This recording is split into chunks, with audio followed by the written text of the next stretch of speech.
Bonjour à tous. En matière d'investissement, les jeunes Français ont trouvé leur nouveau produit favori, les ETF.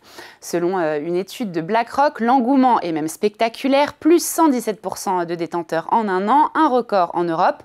On compte désormais 1,26 million de détenteurs, presque 2 fois plus qu'il y a 3 ans, mais toujours loin des 5,3 millions d'investisseurs allemands.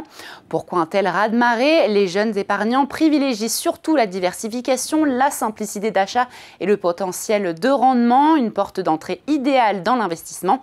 Une nouvelle génération qui fait souvent ses premiers pas seule, avec pour source d'information les sites spécialisés, médias financiers et l'intelligence artificielle.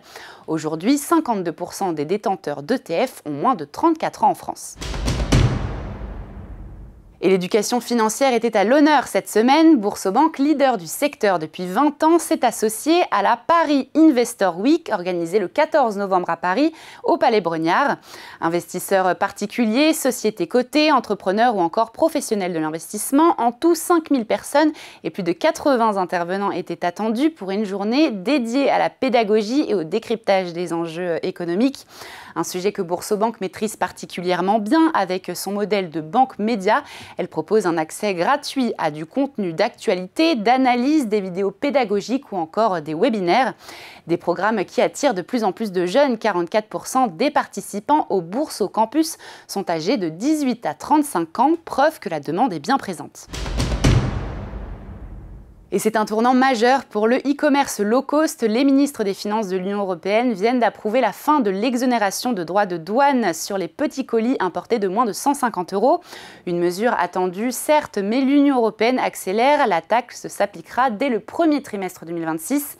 Paris s'en félicite. Pour le ministre de l'économie, Roland Lescure, c'est un grand pas vers la souveraineté économique européenne. Mais l'Europe ne s'arrête pas là. Bruxelles prévoit aussi des frais de traitement d'environ 2 € par colis venant des plateformes comme Chine ou encore Temu. Un dispositif déjà débattu à l'Assemblée nationale. L'enjeu est colossal. 4,6 milliards de petits colis sont arrivés en Europe en 2024. 9 sur 10 valent moins de 150 € et la France concentre à elle seule un tiers des livraisons. Et voilà, Parlons Cash l'hebdo, c'est fini. On se retrouve la semaine prochaine sur Boursorama.